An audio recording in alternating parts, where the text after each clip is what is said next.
ਧੰਨ ਵਾਹਿਗੁਰੂ।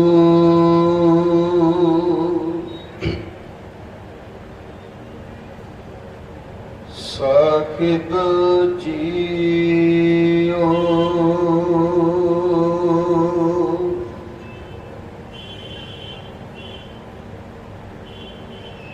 ਭਗਤਾਂ ਕੀ ਚਾਲ ਨਿਰਾਲੀ, ਚਾਲ ਨਿਰਾਲੀ ਭਗਤਾਂ ਕੇਰੀ। ਬਿਖਮ ਮਾਰਗ ਚੱਲਣਾ,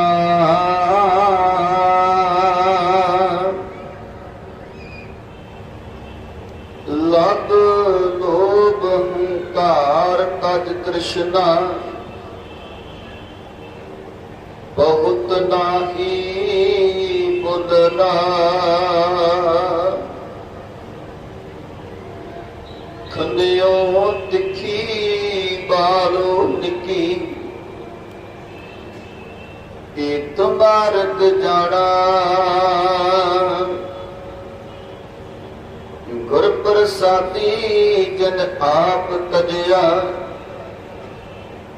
ਹਰਿ ਵਾਸਨਾ ਸਮਾਣੀ, ਕਹਿ ਨਾਨਕ ਚਾਲ ਭਗਤਾਂ। ਜੁਗੋ ਜੁਗ ਨਿਰਾਲੀ, ਭਗਤਾਂ ਤੈ ਸੰਸਾਰੀਆਂ। ਜੋੜ ਕਦੇ ਨਾ ਆਇਆ, ਹਰ ਜੁਗ ਜੁਗ ਭਗਤ ਪਾਇਆ। ਪੈਜ ਰੱਖਦਾ ਆਇਆ ਰਾਮ ਰਾਜੇ, ਹਰਨਾਕਸ਼ ਦੁਸ਼ਟ ਕਰ ਮਾਰਿਆ। ਪ੍ਰਹਿਲਾਦ ਤਰਾਇਆ, ਭਗਤਾਂ ਕੀ ਸਦਾ ਤੂੰ ਰੱਖਦਾ ਕਰ ਜੀਓ। ਤੁਰ ਤੂੰ ਰੱਖਦਾ ਆਇਆ, ਪ੍ਰਹਿਲਾਦ ਜਨ ਤੁਧ ਰੱਖ ਲੈ ਕਰ ਜੀਓ। ਹਰਨਾਕਸ਼ ਮਾਰ ਪਚਾਇਆ,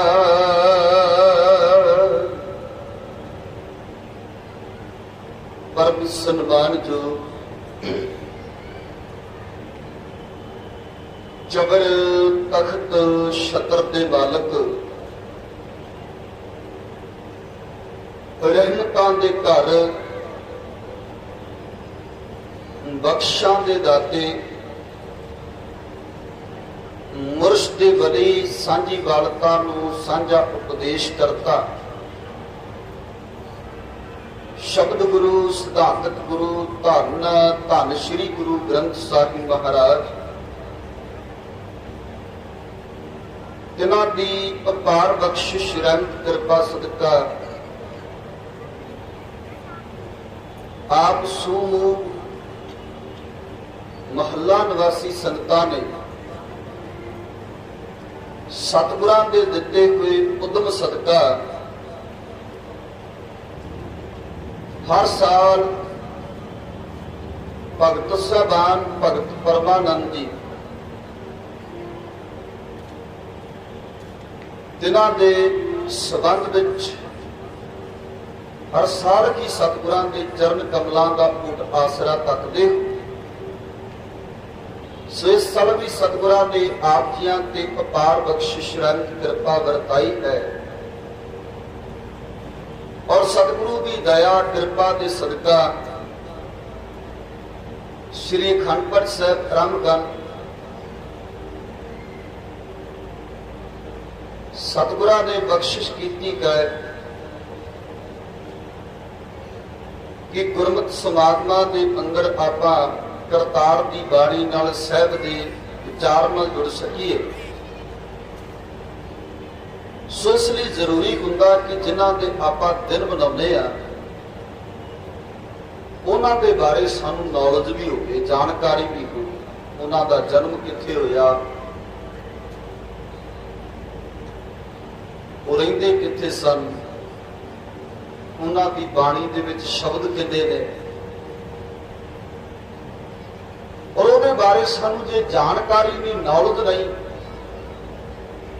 तो फिर अज का जो सिस्टम चल रहा कि हरेक ही टीवी चैनल वाला तुहाडे अगे मूँह दे के मैक ला के खलो जाता भी दसो, क्योंकि सानू नॉलेज नहीं, सानू जानकारी नहीं। जानकारी ना होने करके फिर असी उत्थे चुप कर जाने, साडे मूँह तो कुछ बोलिया नहीं जाता। इसलिए जिन्ना समा मैं बेनती करांगा भी बहना पर टका बख्शना कि सतगुरां ने जो कृपा की कि आप उस भगत बारे जान सकीए, जिस भगत बारे रबी बाणी के अंदर उन्होंने दे शब्द किने आ और की सिद्धांत उस शब्द के अंदर उन्होंने सानू दिता है, जिहड़ी जगह ते रहे। पर उहदे तो पहला अज का जो दिन है, साहिब सच्चे पातशाह गुरु नानक की तीजी जोत धन श्री गुरु अमरदास महाराज जी का गुरता गति दिवस है, जो अज का दिन है। सो उन्होंने मंगल तो मैं आरंभता की कि भगतां की चाल निराली, जो उन्होंने पावन बाणी आनंद साहब के अंदर पावन शब्द उच्चारण किया भगत बारे कि भगत कौन है, भगत की डेफिनेशन जो रबी बाणी के अंदर उन्होंने दी है, भगत की डेफिनेशन की है, वो तो शुरुआत करांगे।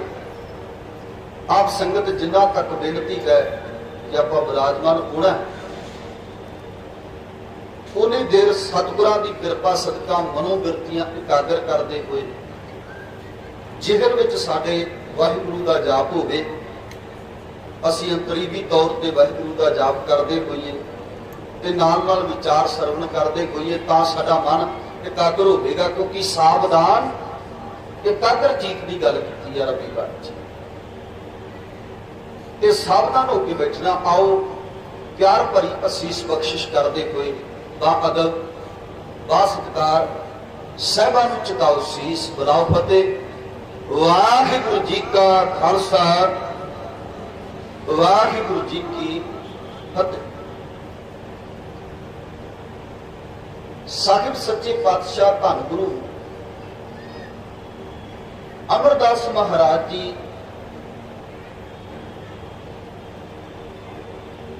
सब तो पहला देवियां के उपासक ने, क्योंकि इन्हां दे पिता भी देवियां की संगत लेके जाते सन। समा गुजरिया, पिता ने चढ़ाई करन तो बाद फिर यह जिहड़ा है अगे बड़े पुत्र नूं सौंप दिता जाता है। ते बापू धन गुरु अमरदास महाराज जी फिर अपने पिता के कदमां ते चलदे हुए, नक्शे कदमां ते चलदे हुए संगत लिजाण लग पए। क्योंकि मैं गल भगत ते लैके आउणी है कि जिथों सतगुरां ने भगत की डेफिनेशन दी है, वो क्यों का कारण की है। जदों इस बार जदों देवियां दे गए संगत लैके, ते उन्हां विच एक ब्रह्मचारिया सी, पंडित ब्रह्मन। रात नूं जदों उन्हें पानी का गिलास मंगिया ते धन गुरु अमरदास महाराज जी पानी का गिलास भर के उन्हां दे अगे दिता उन्हां नूं पीण वास्ते। अज तो नहीं, अज तो असीं किसी तो भी जो मर्जी खा पी लेंदे आ, साडा कोई धर्म ही नहीं माफ करना, साडा कोई धर्म ही नहीं। नहीं तो पहला बंदा अमृतधारी बंदा सोचता होंदा सी कम से कम गुरसिख दे घरों मैं खाना पियाणी जिहड़ा वो खावा पीवांगा।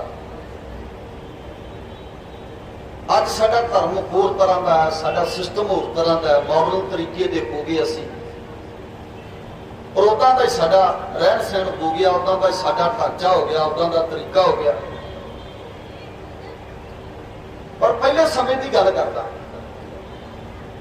कि जदों पानी का गिलास गुरु अमरदास महाराज ने उस पंडित के हाथ में पकड़ाया ते पीण तो पहला उन्हें पूछ लिया तेरा गुरु कौन है।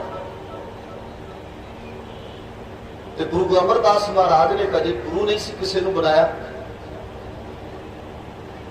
ਦੇਵੀਆਂ ਤੇ ਜਾਂਦੇ ਸਨ ਪਰ ਗੁਰੂ ਕੋਈ ਨਹੀਂ ਸੀ। ਗੁਰੂ ਦਾ ਮਤਲਬ ਜਿਹੜਾ ਸਿੱਖਿਆ ਦਿੰਦਾ ਹੈ, ਧਰਮ ਦੀ ਸਿੱਖਿਆ, ਧਰਮ ਦੀ ਨੌਲੇਜ। ਤੇ ਕਿਉਂ ਮੇਰਾ ਗੁਰੂ ਕੋਈ ਨਹੀਂ? ਉਹਨੇ ਪਾਣੀ ਦਾ ਗਲਾਸ ਵਗਾ ਕੇ ਮਾਰਿਆ, ਕਹਿੰਦਾ ਮੈਂ ਨਗੁਰੇ ਦੇ ਹੱਥ ਤੋਂ ਪਾਣੀ ਪੀ ਕੇ ਮੇਰਾ ਧਰਮ ਭ੍ਰਸ਼ਟ ਹੋ ਜਾਣਾ ਸੀ। ਅੱਜ ਨਗੁਰੇ ਦੇ ਹੱਥ ਤੋਂ ਪਾਣੀ। ਹੁਣ ਜਦੋਂ ਇਹ ਗੱਲ ਕਹੀ ਨਾ, ਸਿੱਧੀ ਚੋੜ ਜਾ ਕੇ ਅੰਦਰ ਕਾਲਜੇ 'ਚ ਵੱਜੀ ਕਿ ਮੈਂ ਤੇ ਨਗੁਰਾ ਵਾਂ ਤੇ ਇਸ ਬ੍ਰਹਮਚਾਰੀਆ ਪੰਡਤ ਨੇ ਮੇਰੇ ਹੱਥ ਤੋਂ ਪਾਣੀ ਨਹੀਂ ਪੀਤਾ, ਹੁਣ ਮੈਂ ਗੁਰੂ ਧਾਰਨ ਕਰਨਾ। ਕਿਉਂਕਿ ਵੇਖੋ ਸਿਸਟਮ ਆਪਣੇ ਆਪ ਰੱਬ ਬਣਾਉਂਦਾ ਹੈ, ਕਰਤਾਰ ਸਿਰਜਦਾ ਸਭ ਕੁਝ, ਅਸੀਂ ਨਹੀਂ ਸਿਰਜ ਸਕਦੇ। ਜਦੋਂ ਕਰਤਾਰ ਨੇ ਕਿਸੇ ਨੂੰ ਸਿੱਖੀ ਵਾਲੇ ਪਾਸੇ ਮੋੜਨਾ ਹੈ, ਉਦੋਂ ਦੀ ਜ਼ਿੰਦਗੀ ਦੇ ਅੰਦਰ ਘਟਨਾ ਐਸੀ ਵਾਪਰਦੀ ਹੈ ਕਿ ਉਹ ਬੰਦਾ ਸਭ ਕੁਝ ਛੱਡ ਕੇ ਸਿੱਖ ਵੀ ਬਣਦਾ ਹੈ, ਅੰਮ੍ਰਿਤਧਾਰੀ ਵੀ ਬਣਦਾ ਹੈ, ਗੁਰੂ ਅਨੁਸਾਰ ਜੀਵਨ ਬਤੀਤ ਕਰਨ ਲੱਗ ਜਾਂਦਾ ਹੈ, ਬਾਣੀ ਪੜ੍ਹਨ ਵਾਲਾ ਵੀ ਬਣਦਾ ਹੈ, ਬਾਣੀ ਨੂੰ ਸਮਝਣ ਵਾਲਾ ਵੀ ਬਣਦਾ ਹੈ, ਬਾਣੀ ਅਨੁਸਾਰ ਜੀਵਨ ਬਤੀਤ ਕਰਨ ਵਾਲਾ ਵੀ ਬਣਦਾ ਹੈ। ਪਰ ਇਹ ਸਾਰੀ ਕਿਰਪਾ ਵਰਤਦੀ ਹੈ ਕਰਤਾਰ ਦੀ ਬਦੌਲਤ।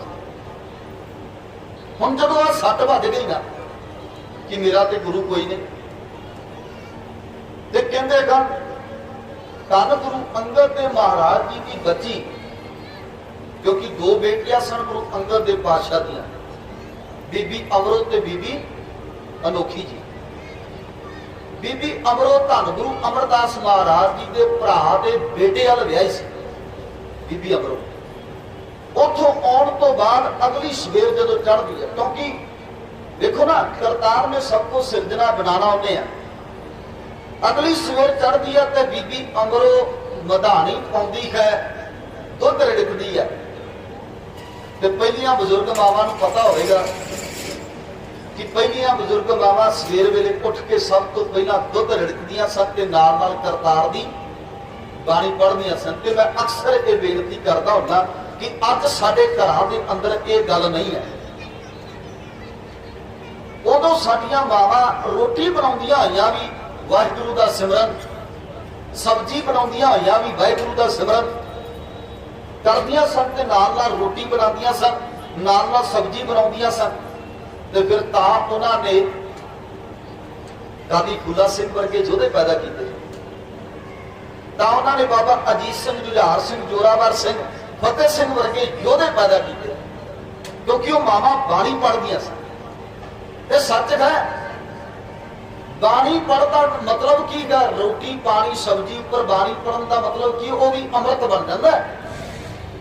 ਹੁਣ ਹੈ ਤੇ ਉਹ ਪਾਣੀ ਹੈ ਨਾ ਜੀ ਜਿਹੜਾ ਬਾਟੇ 'ਚ ਪਾਇਆ, ਪਰ ਪੰਜ ਪਿਆਰੇ ਉਹਦੇ ਉੱਪਰ ਆਪਣੀ ਦ੍ਰਿਸ਼ਟੀ ਪਾ ਕੇ ਔਰ ਖੰਡੇ ਨੂੰ ਗਲਾ ਕੇ ਨਾਲ ਬਾਣੀ ਪੜ੍ਹਦੇ ਆ। ਬਾਣੀ ਪੜ੍ਹਨ ਕਰਕੇ ਉਹ ਪਾਣੀ ਜਿਹੜਾ ਸੀ ਉਹ ਅੰਮ੍ਰਿਤ ਬਣ ਗਿਆ। ਕਾਹਦੇ ਨਾਲ ਬਣਿਆ? ਬਾਣੀ ਨਾਲ। ਕਿ ਜਦੋਂ ਸਾਡੀਆਂ ਮਾਵਾਂ, ਸਾਡੀਆਂ ਬੱਚੀਆਂ ਰੋਟੀ ਪਕਾਉਣ ਲੱਗੀਆਂ, ਬਾਣੀ ਪੜ੍ਹਨ ਗਿਆ, ਕੀ ਉਹ ਰੋਟੀ ਅੰਮ੍ਰਿਤ ਨਹੀਂ ਬਣੇਗੀ? ਬਣੇਗੀ ਨਾ ਜੀ। ਉਹ ਸਬਜ਼ੀ ਅੰਮ੍ਰਿਤ ਦਾ ਰੂਪ ਧਾਰਨ ਕਰ ਦੇਗੀ। ਇਸ ਲਈ ਫਿਰ ਇਦਾਂ ਦੇ ਯੋਧੇ ਪੈਦਾ ਹੋਣਗੇ ਸਾਡੀਆਂ ਕੁਲਾਂ 'ਚ। ਹੁਣ ਉਸ ਵੇਲੇ ਸਿਖਾਇਆ ਜਾਂਦਾ ਸੀ, ਪਰ ਅੱਜ ਦੀ ਮਾਂ ਰੋਟੀ ਪਕਾਉਣ ਲੱਗਿਆ ਵੀ ਫੋਨ ਵਹਿੰਦੀ ਹੈ, ਰੋਟੀ ਪਕਾਉਣ ਲੱਗਿਆ ਵੀ ਟੀਵੀ ਅੱਗੇ ਲੱਗਾ ਹੁੰਦਾ ਹੈ, ਤੇ ਟੀਵੀ ਤੇ ਕੋਈ ਦਰਬਾਰ ਸਾਹਿਬ ਤੋਂ ਲਾਈਵ ਗੁਰਬਾਣੀ ਕੀਰਤਨ ਨਹੀਂ ਹੁੰਦਾ, ਨਾਟਕ ਚੱਲਦੇ ਨੇ, ਫਿਲਮਾਂ ਚੱਲਦੀਆਂ ਨੇ, ਗਾਣੇ ਚੱਲਦੇ ਨੇ, ਤੇ ਉਹ ਚੱਲਦੇ ਚੱਲਦੇ ਰੋਟੀ ਬਣਦੀ ਹੈ। ਫਿਰ ਜਿਵੇਂ ਦਾ ਕਲੇਸ਼ ਵੇਖ ਕੇ ਅਸੀਂ ਰੋਟੀ ਪਕਾਈ ਹੈ, ਜਿਵੇਂ ਦਾ ਕਲੇਸ਼ ਵੇਖ ਕੇ ਅਸੀਂ ਟੀਵੀ ਤੇ ਰੋਟੀ ਪਕਾਈ ਹੈ, ਤੇ ਮਤਾ ਜਾਣਿਓ ਵੀ ਉਵੇਂ ਦਾ ਕਲੇਸ਼ ਸਾਡੇ ਘਰ ਵੀ ਪੈਣਾ। ਅੱਜ ਜਿਹੜਾ ਇਹ ਝਗੜਿਆਂ ਦਾ ਕਾਰਨ ਮੋਢੇ ਹੀ ਹੈ ਵੀ ਪਹਿਲਾਂ ਬੀਬੀਆਂ ਬਾਣੀ ਪੜ੍ਹ ਕੇ ਰੋਟੀ ਬਣਾਉਂਦੀਆਂ ਸਨ। ਅੱਜ ਰੋਟੀ ਭਾਵੇਂ ਤਵੇ ਤੇ ਸੜ ਜੇ ਪਰ ਸੀਰੀਅਲ ਨਹੀਂ ਲੰਘਣਾ ਚਾਹੀਦਾ। ਇਸ ਕਰਕੇ ਸਾਡੇ ਘਰਾਂ 'ਚ ਕਲੇਸ਼ ਜ਼ਿਆਦਾ ਹੈ, ਦੁੱਖ ਜ਼ਿਆਦਾ, ਕਿਉਂਕਿ ਅਸੀਂ ਸਿਰਫ ਨਾਟਕਾਂ, ਟੀਵੀਆਂ, ਫਿਲਮਾਂ ਤੇ ਗਾਣਿਆਂ ਜੋਗੇ ਰਹਿ ਗਏ। ਮਾਫ ਕਰਨਾ, ਸਾਨੂੰ ਨਹੀਂ ਪਤਾ। ਮੈਂ ਅੱਗੇ ਸਾਂਝ ਪਾਣੀ ਹੈ, ਮੈਂ ਪੁੱਛਣਾ ਵੀ ਹੈ ਤੁਹਾਨੂੰ ਵੀ, ਕੌਣ ਸੀ ਪਰਮਾਨੰਦ ਜੀ? भी परमानंद जी कौन सीगे, पुछड़ा मैं किथे दे वसनीक सी, कदों जन्म होया नहीं पता। सो खैर बात जो कर रहा सा, बीबी अमरो सवेरे दुध रिड़कदी है, नाल दुध रिड़कदी है, ते पुरानियां मावां नूं पता होना, क्योंकि अजकल ये बातचीत कर दो, बेनती है डिस्टर्बनेस।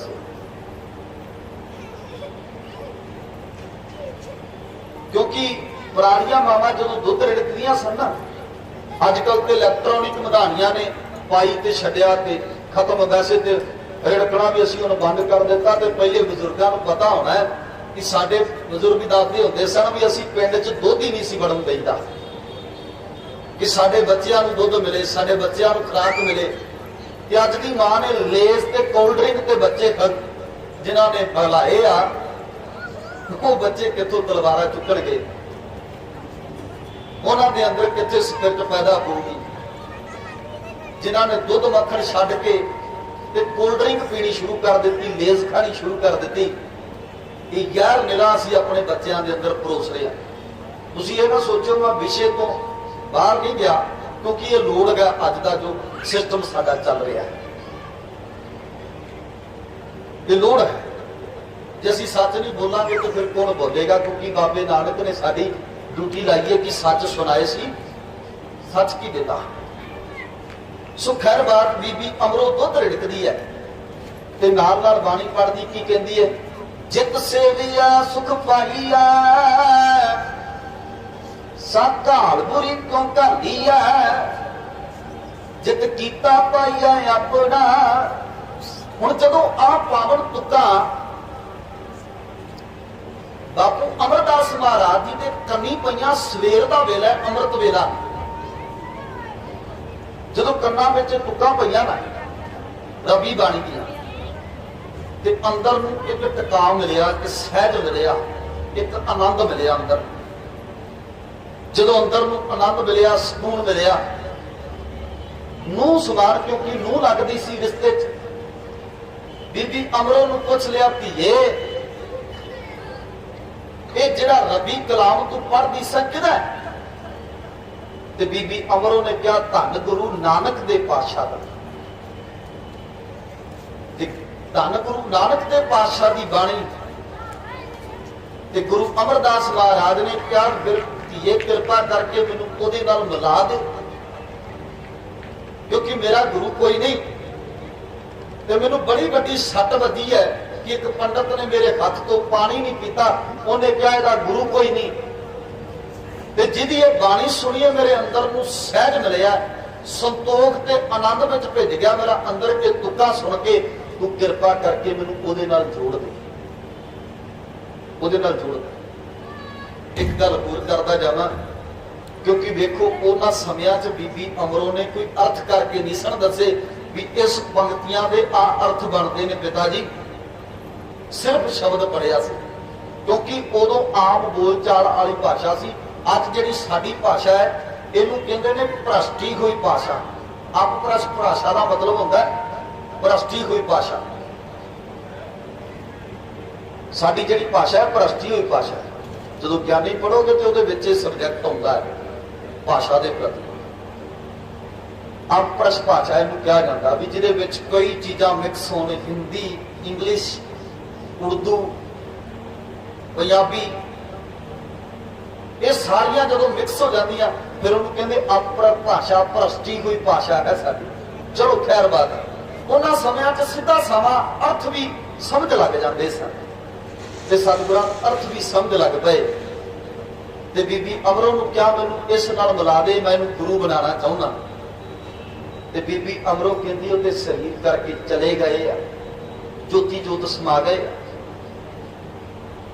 पर उन्हां दा सिद्धांत, उन्हां दी गद्दी उपर मेरे पिता जी धन गुरु अंगद दे पातशाह जी विराजमान।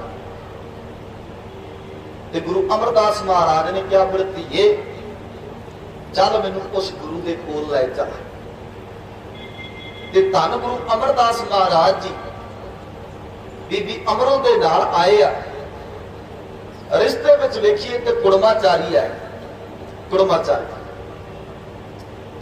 ਤੇ ਮੈਂ ਕਹਿੰਦਾ ਅੱਜ ਵੀ ਜਦੋਂ ਅਸੀਂ ਦਰਬਾਰ ਸਾਹਿਬ ਜਾਂਦੇ ਆ ਤਾਂ ਪਹਿਲੇ ਨੰਬਰ ਤੇ ਬੰਦਾ ਲੱਭਦੇ ਆ ਵੀ ਕਿਹੜਾ ਬੰਦਾ VIP ਹੈ ਜਿਹਦੇ ਥਰੂ ਸਾਨੂੰ ਰੂਮ ਮਿਲ ਜੇ, ਜਿਹਦੇ ਥਰੂ ਅਸੀਂ ਜਾਈਏ ਤੇ ਮੱਥਾ ਸਿੱਧਾ ਹੀ ਟੇਕ ਆਈਏ। ਪਰ ਕਦੀ ਇਹ ਭਾਵਨਾ ਲੈ ਕੇ ਨਾ ਜਾਇਆ ਕਰੋ, ਇਹ ਭਾਵਨਾ ਬਣਾ ਕੇ ਜਾਇਆ ਕਰੋ ਵੀ ਅਸੀਂ ਸੇਵਾ ਕਰਨ ਜਾਣਾ, ਅਸੀਂ ਮੱਥਾ ਉਵੇਂ ਟੇਕਾਂਗੇ ਜਿਵੇਂ ਆਮ ਸੰਗਤ ਟੇਕਦੀ ਹੈ। ਤੁਸੀਂ ਵੇਖੋ ਨਾ, ਮੈਂ ਸਵੇਰ ਅੱਜ ਵੀ ਸ਼ਾਮੀ ਜ਼ਿਕਰ ਕਰ ਰਿਹਾ ਸਾਂ ਵੀ ਜਿਹੜਾ VIP ਬੰਦਾ ਉਹਦੇ ਅੱਗੇ ਸੇਵਾਦਾਰ ਲੱਗ ਕੇ ਉਹਨੂੰ ਸਪੈਸ਼ਲ ਲੈ ਕੇ ਜਾਂਦੇ ਆ, ਹੁੰਦਾ ਨਾ ਜੀ ਇਹ ਤਾਂ ਕਿਉਂ ਬਾਈ? ਇਹ ਦਰ ਸਾਰਿਆਂ ਲਈ ਸਾਂਝਾ ਹੈ, ਪਰ VIP ਕੋਈ ਜ਼ਰੂਰੀ ਨਹੀਂ ਹੈ ਸਾਰੇ ਇੱਕ ਕਤਾਰ 'ਚ ਹੀ ਮੱਥਾ ਟੇਕਣ। ਆਮ ਬੰਦਾ ਫਿਰ, ਕਿਉਂਕਿ ਵੇਖੋ ਨਾ ਬਾਪੂ ਗੁਰੂ ਅਮਰਦਾਸ ਮਹਾਰਾਜ ਜੀ ਦੀ ਚਰਨ ਸ਼ਰਨ ਅੰਦਰ ਬਾਦਸ਼ਾਹ ਅਕਬਰ ਆਉਂਦਾ ਹੈ, ਤੇ ਅਕਬਰ ਬਾਦਸ਼ਾਹ ਜਦੋਂ ਆਉਂਦਾ ਹੈ ਉਹ ਸੋਚਦਾ ਮੇਰੇ ਲਈ ਕੋਈ ਅਲੱਗ ਤਖਤ ਲੱਗੇਗਾ, ਅਲੱਗ ਤਖਤ ਤੇ ਬਿਠਾਇਆ ਜਾਏਗਾ। ਤੇ ਬਾਪੂ ਗੁਰੂ ਅਮਰਦਾਸ ਮਹਾਰਾਜ ਜੀ ਕਹਿੰਦੇ ਜਾਓ ਅਕਬਰ ਬਾਦਸ਼ਾਹ ਨੂੰ ਕਹੋ ਪਹਿਲਾਂ ਪੰਗਤ ਵਿੱਚ ਬੈਠ ਕੇ ਆਮ ਲੋਕਾਂ ਦੇ ਨਾਲ ਲੰਗਰ ਛਕੇ ਤੇ ਬਾਅਦ ਵਿੱਚ ਆ ਕੇ ਸਾਡੇ ਦਰਸ਼ਨ ਕਰੇ।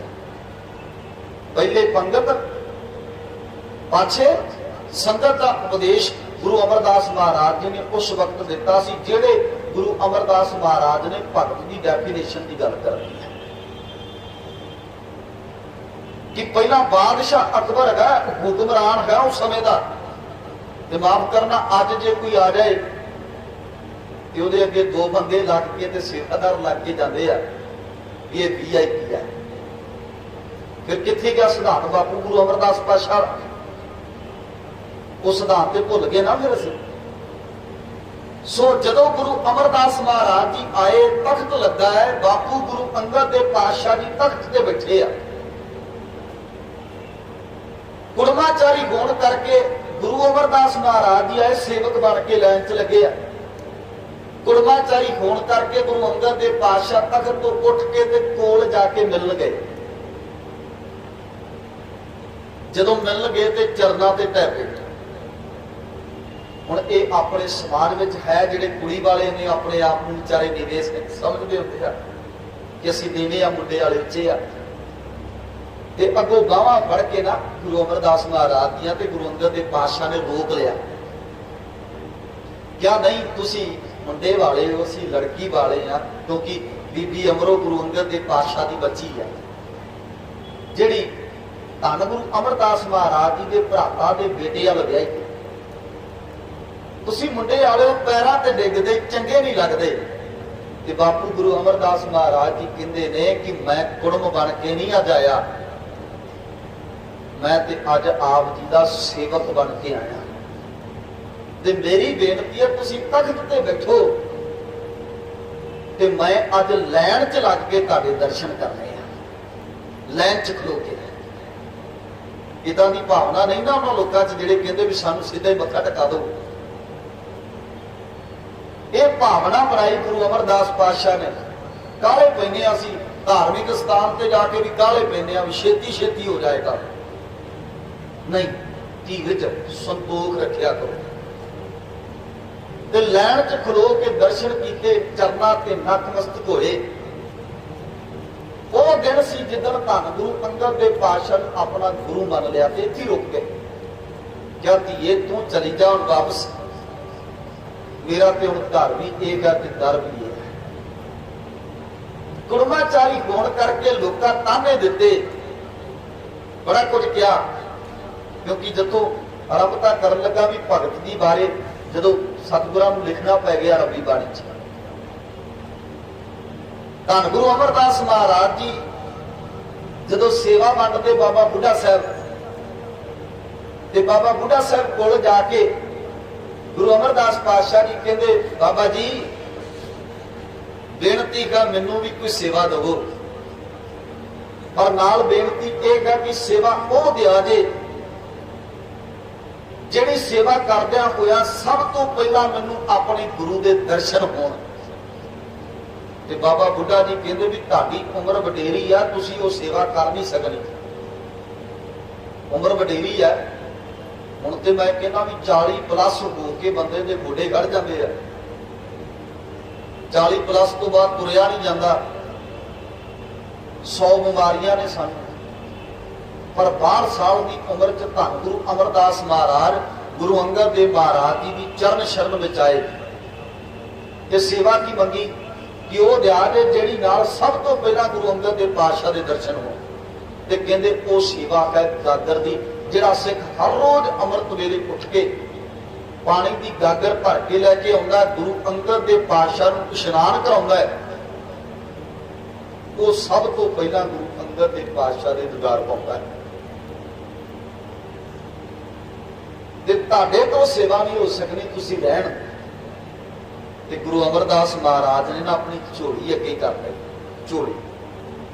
ਝੋਲੀ ਅੱਗੇ ਕਰਕੇ ਕਿਹਾ, ਬਾਬਾ ਬੁੱਢਾ ਸਾਹਿਬ ਜੀ ਕਿਰਪਾ ਕਰੋ, ਇਹ ਗਾਗਰ ਮੇਰੀ ਝੋਲੀ ਵਿੱਚ ਪਾ ਦਿਓ, ਮੈਂ ਸੇਵਾ ਲੈਣੀ ਚਾਹੁੰਦਾ।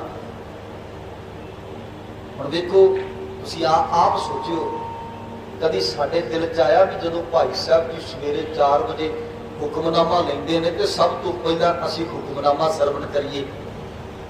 ਕੱਲਾ ਹੀ ਭਾਈ ਸਾਹਿਬ ਹੁੰਦਾ ਕਿ ਕੱਲਾ ਹੀ ਚੌੜ ਕਰਕੇ ਸਿਰ ਤੇ ਮਹਾਰਾਜ ਦਾ ਪ੍ਰਕਾਸ਼ ਕਰਦਾ ਹੈ? ਨਹੀਂ ਹੈ ਨਾ ਭਾਵਨਾ, ਗੁਰੂ ਅਮਰਦਾਸ ਮਹਾਰਾਜ ਵਾਲੀ ਭਾਵਨਾ ਨਹੀਂ ਹੈ ਨਾ। ਤੇ ਜੇ ਹੋਵੇ ਤੇ ਅੰਮ੍ਰਿਤ ਵੇਲੇ ਤੋਂ ਗੁਰੂ ਘਰਾਂ ਵਿੱਚ ਚਹਿਲ ਪਹਿਲ ਹੋ। ਅੰਮ੍ਰਿਤ ਵੇਲੇ ਲੋਕੀ ਗੁਰੂ ਘਰ ਜਾ ਕੇ ਬਾਣੀ ਪੜ੍ਹਦੇ ਕੋਣ, ਪਰ ਇਹ ਭਾਵਨਾ ਹੀ ਨਹੀਂ ਸਾਡੀ। ਗੁਰੂ ਅਮਰਦਾਸ ਮਹਾਰਾਜ ਜੀ ਕਹਿੰਦੇ ਸਭ ਤੋਂ ਪਹਿਲਾਂ ਮੈਨੂੰ ਆਪਣੇ ਗੁਰੂ ਦੇ ਦੀਦਾਰ ਕੋਣ। ਸੇਵਾ ਲਈ 12 ਸਾਲ ਬਾਪੂ ਗੁਰੂ ਅਮਰਦਾਸ ਪਾਤਸ਼ਾਹ ਨੇ ਬਿਨਾਂ ਨਾਗਾ, ਕੋਈ ਨਾਗਾ ਨਹੀਂ। ਅਸੀਂ ਵੀ ਸੇਵਾ ਕਰਦੇ ਹਾਂ, ਅਸੀਂ ਵੀ ਸਾਰਾ ਕੁਝ ਕਰਦੇ ਹਾਂ, ਪਰ ਸੱਚ ਆ ਸਾਨੂੰ 100 ਜੰਜਾਲ ਨੇ, ਆਪਾਂ ਨਿਕਲਦੇ ਆ ਵੀ ਨਹੀਂ ਮੈਨੂੰ ਆਹ ਕੰਮ ਪੈ ਗਿਆ, ਮੈਂ ਉੱਥੇ ਜਾਣਾ, ਮੈਂ ਉੱਥੇ ਜਾਣਾ। ਪਰ 12 ਸਾਲ ਬਿਨਾਂ ਨਾਗਾ ਸੇਵਾ ਕੀਤੀ ਹੈ, ਔਰ ਭਾਵਨਾ ਸਹਿਤ ਕੀਤੀ ਹੈ। ਨਹੀਂ ਵੀ ਕਿਤੇ ਕੋਈ ਗੁੱਸਾ, ਕਿਤੇ ਕੋਈ ਰੋਸ। ਜਿਵੇਂ ਆਪਾਂ ਨੂੰ ਕੋਈ ਸੇਵਾ ਲਾ ਦੇ, ਆਪਾਂ ਅੱਕ ਜਾਂਦੇ ਆ ਨਾ ਛੇਤੀ, ਪਹਿਲਾਂ ਮੈਨੂੰ ਕਿਹੜੀ ਸੇਵਾ ਲਾ ਗਿਆ। ਇਹ ਵੀ ਕੋਈ ਸੇਵਾ ਹੈ। 4 ਦਿਨ ਗੁਰਦੁਆਰੇ ਜਾਣ ਦਾ ਸ਼ੌਂਕ ਹੁੰਦਾ ਹੈ, ਸੇਵਾ ਕਰਨ ਦਾ ਸ਼ੌਂਕ ਹੁੰਦਾ, ਤੇ ਜਦੋਂ ਸੇਵਾ ਲੱਗ ਜੇ ਨਾ ਤੇ ਫਿਰ ਬੰਦਾ ਛੇਤੀ ਅਲਗੀ ਮੰਨਦਾ, ਛੇਤੀ ਤੜਪ ਜਾਂਦਾ ਵੀ ਆਹ ਸੇਵਾ ਕਿੱਥੇ ਮੈਨੂੰ ਲਾ ਦਿੱਤੀ ਹੈ। ਕਦੀ ਇੱਕ ਦਿਨ ਵੀ ਮੱਥੇ ਤਿਉੜੀ ਨਹੀਂ ਪਾਈ। ਇਹਨਾਂ 12 ਸਾਲਾਂ ਵਿੱਚ ਗਾਗਰ ਢੋਂਦਿਆਂ ਨਾਲ ਸਤਿਗੁਰੂ ਦਾ ਸ਼ਬਦ ਪੜ੍ਹਨਾ, ਬਾਣੀ ਪੜ੍ਹਦੇ ਹੀ ਜਾਣਾ, ਖਾਲੀ ਗਾਗਰ ਲੈ ਕੇ, ਤੇ ਬਾਣੀ ਪੜ੍ਹਦੇ ਹੀ ਆਉਣਾ ਗਾਗਰ ਭਰ ਕੇ ਲੈ ਕੇ। ਹੁਣ ਜਦੋਂ 12 ਸਾਲ ਨਿਰੰਤਰ ਏਦਾਂ ਸੇਵਾ ਕੀਤੀ ਨਾ, ਉਹਨਾਂ 12 ਸਾਲਾਂ ਦੇ ਵਿੱਚੋਂ ਇੱਕ ਦਿਨ ਐਸਾ ਆਇਆ ਜਿਸ ਦਿਨ ਧੰਨ ਗੁਰੂ ਅਮਰਦਾਸ ਮਹਾਰਾਜ ਜੀ ਜਲਾਹਿਆਂ ਦੇ ਘਰ ਦੇ ਕੋਲੋਂ ਦੀ ਲੰਘਦੇ, ਠੁੱਡਾ ਲੱਗਣ ਕਰਕੇ ਡਿੱਗਦੇ। ਗਾਗਰ ਦੀ ਆਵਾਜ਼ ਆਈ। ਜਲਾਹੇ ਨੇ ਆਪਣੇ ਘਰ ਵਾਲੀ ਨੂੰ ਪੁੱਛਿਆ ਕੌਣ ਹੈ? ਤੇ ਜਲਾਹੀ ਨੇ ਕਿਹਾ ਅਮਰੂ ਨਥਾਵਾ ਹੋਣਾ ਹੈ, ਜਿਹੜਾ ਕੁੜਮਾ ਦੇ ਘਰ ਗਾਗਰ ਢੋਂਦਾ ਫਿਰਦਾ ਹੈ। ਕੀ ਕਿਹਾ? ਅਮਰੂ ਨਥਾਵਾ ਹੋਣਾ ਹੈ, ਜਿਹੜਾ ਕੁੜਮਾ ਦੇ ਘਰ 'ਚ ਗਾਗਰ ਢੋਂਦਾ ਫਿਰਦਾ ਹੈ। ਕਿਉਂਕਿ ਲੋਕੀ ਤਾਨੇ ਦਿੰਦੇ ਸਨ। ਗੁਰੂ ਰਾਮਦਾਸ ਮਹਾਰਾਜ ਨਾਲ ਲੋਕਾਂ ਕਿਹੜਾ ਘੱਟ ਗੁਜ਼ਾਰੀ, ਉਹ ਕਹਿੰਦੇ ਜਵਾਈ ਹੋ ਕੇ ਓਏ ਤੂੰ ਟੋਕਰੀ ਢੋਂਦਾ ਫਿਰਦਾ। ਏਦਾਂ ਤਾਨਾ ਗੁਰੂ ਅਮਰਦਾਸ ਮਹਾਰਾਜ ਨੂੰ ਵੀ ਮਿਲਿਆ ਸੀ ਕਿ ਕੁੜਮਾਂ ਦੇ ਘਰ ਰਹਿ ਕੇ ਗਾਗਰ ਢੋਂਦਾ ਹੈ। ਤੇ ਜਿਹੜੀ ਗੱਲ 12 ਸਾਲ ਪਹਿਲਾਂ ਇੱਕ ਪੰਡਤ ਨੇ ਕਹੀ ਸੀ ਤੂੰ ਨੁਗਰਾ ਹੈ, ਅੱਜ ਉਹ ਦਿਨ ਚੇਤਾ ਆ ਗਿਆ। ਕਿਸੇ ਪੰਡਤ ਨੇ ਮੈਨੂੰ ਨੁਗਰਾ ਕਿਹਾ ਸੀ ਤੇ ਮੈਨੂੰ ਗੁਰੂ ਧਾਰਨ ਕੀਤਿਆਂ 12 ਸਾਲ ਹੋ ਗਏ। 12 ਸਾਲ ਮੈਨੂੰ ਗੁਰੂ ਧਾਰਨ ਕੀਤੇ ਹੋ ਗਏ, ਪਰ ਤਾਨਾ ਅੱਜ ਫਿਰ ਉਹੀ ਮਿਲਿਆ ਕਿ ਅਮਰੂ ਨਥਾਵਾ, ਕੁੜਮਾਂ ਦੇ ਘਰ ਗਾਗਰ ਢੋਣ ਵਾਲਾ ਤੇ ਜਪਣ ਵਾਲੇ ਭਗਤ ਦੇ ਵਿੱਚੋਂ ਉਹਦੀ ਰਸਨਾ ਤੋਂ ਇੱਕ ਸ਼ਬਦ ਨਿਕਲਿਆ। ਉਹ ਸ਼ਬਦ ਸੀ ਜਲਾਲੀਏ ਝੱਲੀਏ, ਮੈਂ ਥਾਂ ਵਾਲਾ ਮੈਂ। ਮੈਨੂੰ ਧੰਨ ਗੁਰੂ ਅੰਗਦ ਦੇਵ ਪਾਤਸ਼ਾਹ ਨੇ ਆਪਣੇ ਘਰ ਦੇ ਅੰਦਰ ਥਾਂ ਦਿੱਤੀ ਹੈ। ਮੇਰਾ ਗੁਰੂ ਧੰਨ ਗੁਰੂ ਅੰਗਦ ਦੇਵ ਪਾਤਸ਼ਾਹ ਹੈ ਤੇ ਝੱਲੀਏ ਮੈਂ ਥਾਂ ਵਾਲਾ। ਸਿਰਫ ਝੱਲੀ ਸ਼ਬਦ ਕਿਹਾ ਸੀ ਤੇ ਇਤਿਹਾਸ ਪੜ੍ਹ ਕੇ ਵੇਖਿਓ, ਜਲਾਲੀ ਝੱਲੀ ਹੋ ਗਈ ਸੀ, ਉਹਨੇ ਆਪਣੇ ਕੱਪੜੇ ਤੱਕ ਪਾੜਦੇ ਸੀ, ਜੰਗਲ ਵਿੱਚ ਚਲੀ ਗਈ ਸੀ। ਜਲਾਹਾ ਧੰਨ ਗੁਰੂ ਅੰਗਦ ਦੇ ਪਾਤਸ਼ਾਹ ਕੋਲ ਆਇਆ। ਉਹਨੇ ਆ ਕਰਕੇ ਅਰਜ਼ ਕੀਤੀ, ਸਤਿਗੁਰੂ ਆਪ ਜੀ ਦਾ ਸਿੱਖ ਜਿਹੜਾ ਹਰ ਰੋਜ਼ ਗਾਗਰ ਢੋਂਦਾ ਹੈ, ਉਹਨੇ ਪਤਾ ਨਹੀਂ ਕੀ ਸ਼ਬਦ ਕਿਹਾ, ਮੇਰੇ ਘਰ ਵਾਲੀ ਝੱਲੀ ਹੋ ਗਈ ਹੈ। ਗੁਰੂ ਅਮਰਦਾਸ ਪਾਤਸ਼ਾਹ ਨੂੰ ਬੁਲਾਇਆ ਗਿਆ। ਧੰਨ ਗੁਰੂ ਅਮਰਦਾਸ ਮਹਾਰਾਜ ਨੂੰ ਬੁਲਾ ਕੇ ਪੁੱਛਿਆ ਗਿਆ ਵੀ ਕੀ ਕਿਹਾ ਤੁਸੀਂ? ਤੇ ਕਹਿੰਦਾ ਜੀ ਇਹ ਕਹਿੰਦੀ ਸੀ ਅਮਰੂ ਨਥਾਣਾ ਹੈ ਜਿਹੜਾ ਕੁਰਮਾ ਘਰ ਗਾਗਰ ਢੋਂਦਾ, ਤੇ ਮੈਂ ਇਹਨੂੰ ਕਿਹਾ ਝੱਲੀਏ ਮੈਂ ਥਾਂ ਵਾਲਾ, ਕਿਉਂਕਿ ਮੈਂ ਧੰਨ ਗੁਰੂ ਅੰਗਦ ਦੇ ਮਹਾਰਾਜ ਦਾ ਸਿੱਖ ਹਾਂ, ਮੈਨੂੰ ਮੇਰੇ ਗੁਰੂ ਨੇ ਆਪਣੇ ਘਰ ਥਾਂ ਦਿੱਤੀ ਹੈ। ਹੁਣ ਜਦੋਂ ਇਹ ਸ਼ਬਦ ਸੁਣੇ ਧੰਨ ਗੁਰੂ ਅੰਗਦ ਦੇ ਪਾਤਸ਼ਾਹ ਨੇ ਤੇ ਉਦੋਂ ਹੀ ਕਹਿ ਦਿੱਤਾ ਸੀ, ਕੀ ਕਿਹਾ ਸੀ? ਕਹਿੰਦੇ ਅੱਜ ਤੋਂ ਬਾਅਦ ਤੁਸੀਂ ਬਹੁਤਾ ਨਹੀਂ ਬੋਲਣਾ, ਸਿਮਰਨ ਕਰ ਕਰਕੇ ਬੰਦਗੀ ਕਰ ਕਰਕੇ ਤੁਹਾਡੀ ਜੀਭ ਤੇ ਸੱਤਿਆ ਆ ਗਈ ਹੈ। ਹੁਣ ਸੱਚਾ ਅਸੀਂ ਜਿੰਨੇ ਕੁ ਵਿਗਿਆਨੀ ਬਣ ਗਏ ਆ ਨਾ, ਇਹਨਾਂ ਗੱਲਾਂ ਨੂੰ ਮੰਨਣਾ ਤੇ ਅਸੀਂ ਛੱਡ ਦਿੱਤਾ, ਭੋਗ ਪਾ ਦਿੱਤਾ। ਅਸੀਂ ਕਹਿੰਦੇ ਇਹ ਨਹੀਂ ਹੋ ਸਕਦਾ, ਇਹ ਨਹੀਂ ਹੋ ਸਕਦਾ, ਇਹ ਨਹੀਂ ਹੋ ਸਕਦਾ। ਗੁਰੂ ਤੋਂ ਉੱਪਰ ਜਦੋਂ ਅਸੀਂ ਚੱਲ ਜਾਂਦੇ ਹਾਂ ਨਾ, ਤੇ ਫਿਰ ਪੱਲੇ ਸਾਡੇ ਕੱਖ ਨਹੀਂ ਰਹਿੰਦਾ। ਇਹ ਵੀ ਯਾਦ ਰੱਖੋ, ਵਿਵਾਦ ਨਾ ਖੜੇ ਕਰੋ ਕਦੀ ਭਾਵਨਾ ਸਹਿਤ। ਤੁਸੀਂ ਮੈਂ ਕਹਿੰਦਾ 1 ਮਹੀਨਾ ਜਪ ਕੇ ਵੇਖੋ, 1 ਮਹੀਨਾ ਭਾਵਨਾ ਨਾਲ ਜਪ ਕੇ ਤੇ ਵੇਖੋ ਨਾ। ਕਰਨਾ ਅਸੀਂ ਕੁਝ ਹੈ ਨਹੀਂ, ਤੇ ਜਿਨ੍ਹਾਂ ਕੁਝ ਕੀਤਾ ਉਹਨਾਂ ਤੇ ਉਂਗਲਾਂ ਚੁੱਕਣੀਆਂ ਬਸ। ਇਹ ਕਿੱਦਾਂ ਹੋ ਸਕਦਾ ਹੈ? ਕਿਵੇਂ ਹੋ ਸਕਦਾ ਹੈ? ਹੋ ਸਕਦਾ ਹੈ ਭਗਤ ਧਰੂ ਆਪਣੇ ਘਰੋਂ ਨਿਕਲਦਾ ਹੈ, ਮਾਂ ਕਹਿੰਦੀ ਏ ਪੁੱਤਰਾ ਰਾਜ ਭਾਗ ਮਿਲ ਜੇਗਾ, ਬੰਦਗੀ ਕਰ। ਪੁੱਛਿਆ ਨਾ ਮਾਂ ਨੂੰ, ਮਾਂ ਕਿਸ ਉਦਮ ਤੇ ਰਾਜ ਮਿਲਿਆ? ਸ਼ਤਰੂ ਤੇ ਸਭ ਹੋਵਨ ਬੀਤਾ। ਕਿਹੜਾ ਉਦਮ ਕਰਾਂ ਜਿਹਦੇ ਨਾਲ ਰਾਜ ਵੀ ਮਿਲ ਜੇ ਤੇ ਜਿਹੜੇ ਸ਼ਤਰੂ ਬਣੇ ਨੇ ਅੱਜ ਉਹ ਮਿੱਤਰ ਬਣ ਜਾਣ। ਇਹ ਵੀ ਭਗਤ ਹੈ, ਮੈਂ ਭਗਤਾਂ ਦੀ ਗੱਲ ਕਰ ਰਿਹਾ। ਤੇ ਮਾਂ ਨੇ ਕਿਹਾ ਸੀ ਪਰਮੇਸ਼ਰ ਆਰਾਧੀ ਹੈ, ਪਰਮੇਸ਼ਰ ਦੀ ਆਰਾਧਨਾ ਕਰ, ਕਰਤਾਰ ਦੀ ਆਰਾਧਨਾ ਕਰ। ਤੇ ਭਗਤ ਧਰੂ ਨੇ ਇੰਨਾ ਕੁ ਜਪਿਆ, ਜਿੰਨਾ ਕੁ ਜਪਿਆ ਉਦੋਂ ਹੀ ਆ ਕੇ ਪਿਤਾ ਨੇ ਕਹਿ ਦਿੱਤਾ, ਓਏ ਅੱਧਾ ਰਾਜ ਤੈਨੂੰ। ਤੇ ਕਹਿੰਦਾ ਅਜੇ ਤੇ ਮੈਨੂੰ ਹਫ਼ਤੇ 2 ਹੀ ਹੋਏ, ਅੱਧਾ ਰਾਜ ਮਿਲਦੇ ਆ।